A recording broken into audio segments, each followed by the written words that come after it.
The world sings of an infinite love. How can we fail to care for it?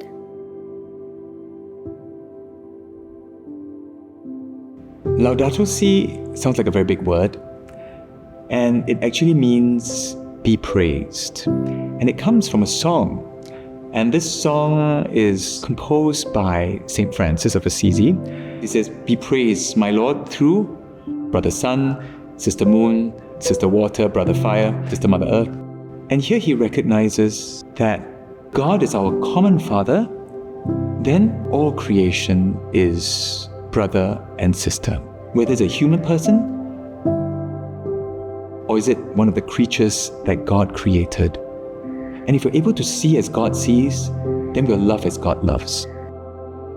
The Pope composed this encyclical for the care of our common home, Laudato Si, in 2015, and 8 years after, he wrote an encyclical last year published on the Feast of St. Francis, and he called it Laudate Deum. Laudato Si was calling us to come out of our comfort zone.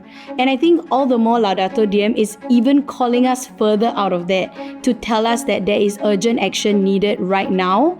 We are not just at a stage of climate change, but we are at the brink of our existential threat to life of people in the world, the life of everyone.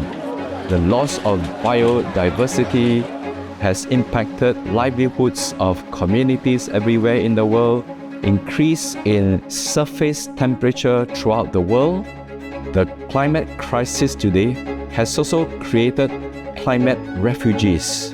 Cry of the earth is very linked to the cry of the poor. The cry of the earth is when rivers dry up, when there's so much trash.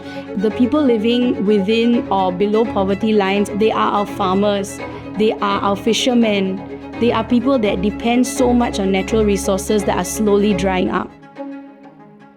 As Singaporeans, we are actually responsible for a lot of food waste. We are too quick to take plastic things. We don't have a second thought about it. All of that plastic that you see require water to produce, and it's made from a non-renewable resource. So all of that resources that goes into making that plastic, and then what do we do with the plastic after that? We throw it away. If we allow technology and economy to run our lives, and our wants to run our lives, then the earth cannot sustain all our wants. We will shop for handphones, tablets, computers, clothes, bags, and then the needy people don't have what they need. And yet we who have an excess are not sharing these wonderful things, the gifts. And we're robbing Mother Earth more and more of minerals, of her resources, of water. To really analyze ourselves, do you really need that huge, expensive item? Because honestly, all of these things that we buy are trying to fill a God-shaped hole. And if you don't have a relationship with the Lord, all of these items come in to fill that space, but they will never fill that space. Because God is the only one who can fill that space in your heart. Because if I'm not enough, I need a lot of things to have, to own, to possess, so that I think that I have enough, then I am enough. I am enough because God has made me enough. I'm already full of God's love. I don't need any other thing to make me full or fuller. The first thing that we can do is to stop and smell the roses. Just to take a break and to be. And just to marvel at how harmonious, beautiful, creative, life-giving. In this creating of this life-giving feeling, we're breathing back life into this created world. For the Singapore Church, once we can link their faith with care for the earth and care for creation, anything you do is an act of love. I led a RCIY group from my parish for a beach cleanup. So what I told them is that I want you to imagine yourself on this beach and really walking alongside the Lord. And really just telling the Lord, like, every piece of this trash that I clean up for my fellow men, I do it for you. I do it because I don't want to spite the gift that you have given me.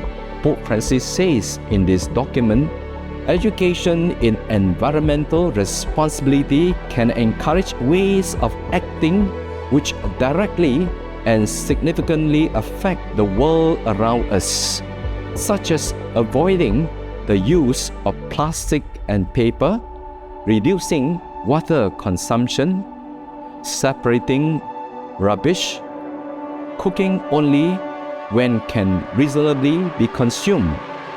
We are all interconnected in this world with not just people in Singapore but people globally. So what happens to the marginalized and the poor in society also reflects on us. How are we taking care of them? How are we living our lives so that they are not suffering? So my dear friends, we are not helpless. We can continue to make a difference, continue the conversation, continue to act together as a community of faith, and to always carry the seed of hope in our hearts that we can change to make this world a better place, so that when we return to God, God will ask us, I've given you a beautiful world, what have you done to it? I hope we're able to say that I've left it a better place. As one church, let us continue the conversation, act as a community of faith, and nurture a seed of hope that can transform our world into a better place.